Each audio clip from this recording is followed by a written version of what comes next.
the 9th Mishna in the 4th chapter of Pirkei Avot.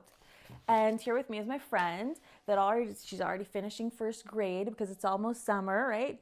The summer's coming close. So how was this year? Did you learn how to read? I did learn how to read. Can I read the Mishnah? For sure. Let me just open the Mishnah. But Sarah, I just wanted to ask you, why do you have all these kings and queens today at the table? Why are they connected to the Mishnah that we're going to learn? Aha.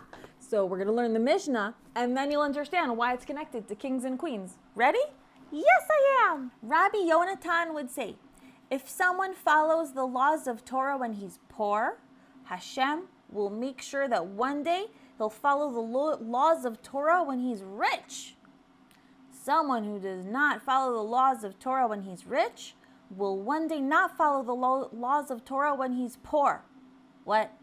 I got totally confused. Could you explain it to me? Of course. Let's read the Mishnah again together, slowly, and we'll understand what it means. Rabbi Jonathan would say, if someone follows the laws of Torah when he's poor, which means he puts aside time to study Torah because he could have been working more or investing more in his business or investing more time in how to make money, and he's putting that time aside to study Torah, eventually Hashem will make sure that one day he'll follow the laws of Torah when he's rich. That means that he'll be so rich that he'll have extra time. He won't need to be working, and he'll have time to learn Torah. But that's exactly the opposite of what I've always been taught. I've been taught that whoever works more has more money. You do more hours at work, you do extra time at work, you work extra time, and you earn more money. If I work less hours, I'm going to have less money. How will I eventually be rich? And that's why we have all the kings at the table. You, of course, remember King Solomon. Yeah, I think I do. King Solomon, he was the son of King David. Do you remember he was the wisest person in the world? Yeah, he knew how to speak with animals. Exactly. Let's meet him and ask him what he asked from Hashem. Hello! King Solomon, oh my gosh, you're like a redhead, just like your dad, King David. Oh, yes I am. You're really young. Well, in the beginning, when people start off, they're young. Yeah, so this is my young self. So, what's your story? Well, I sacrificed 1,000 sacrifices to God. And that night in my dream, God came to me and asked me, Shlomo, what can I give you? And I was thinking, well, what should I ask for? What would you ask for? I would ask to be rich and strong. I would want to be a strong king. Is that what you asked for? Exactly the opposite. What I asked for was wisdom. Wisdom? You asked to be wise? Yeah.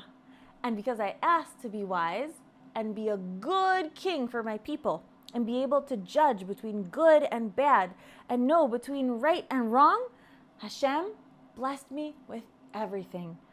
He blessed me with more wisdom than anyone else in the world. I was the only one who knew how to speak with animals. He blessed me with more riches than any other king had before me. I built the temple. It was a beautiful one. And he gave me long days because I followed the laws of Torah. So you see, wisdom is actually the source of all the blessings in the world. Really? I still don't understand how that makes sense. If I learn more Torah, I'll become more rich? Yes, let me give you an example. Imagine there's a king, and the king wants to give you a gift. Oh, my loyal servant. I love you so much. What can I grant you? Anything you want. Ask for one wish. Anything you ask for, I'll grant. If I would have asked to be rich, he would have given me lands or money. But what if I ask to marry his daughter, the princess? Marry my daughter? My darling, my dearest, only daughter? My princess? Well, actually, I can't think of any other husband better for her. You'll respect her, you'll love her, you'll treat her well, you'll honor her, and you'll be a good friend. You know what?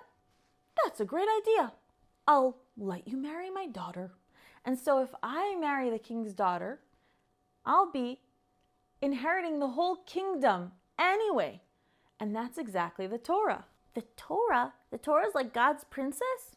Even more, the Torah is God himself inside of the Torah, inside of the laws. That's his will. That's what he desires us humans to do in this world. He let us know what he really wants.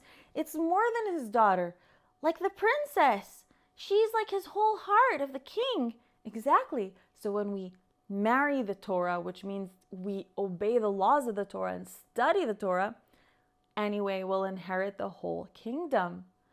I understand. And now I understand the rest of the Mishnah. Someone who does not follow the laws of Torah when he's rich will one day not follow the laws of Torah when he's poor. I mean, investing more time in the business instead of studying Torah because if someone's rich, he could also be carried away by work. He could think, well, I'm so rich and I need to manage all my assets. And then he won't put time aside for Torah. His riches will eventually escape him if he doesn't put time aside to study Torah. Exactly. Hashem will look down at him and say, well, why am I investing all this time and money in him anyway? He's not spending it to learn Torah. So he might as well not study Torah and be aggravated by his business without being rich. So not studying Torah will never lead us to being more rich. Setting time aside for Torah will always lead us to being rich, and I'll never lose out for setting time aside to learn Torah. It's such a powerful Mishnah because sometimes I really have a hard time setting time aside. I'm thinking to myself, I have all these other good things to do with my time. And if I set time aside now to study Torah, maybe I'll lose out from it. But you know what? This Mishnah teaches me exactly the opposite. I can never lose out from setting time aside to study Torah. Exactly. You can only benefit from it. So thank you so much for learning the 9th Mishnah in the 4th chapter of Pirkei Avot with me. See you next chapter. Bye!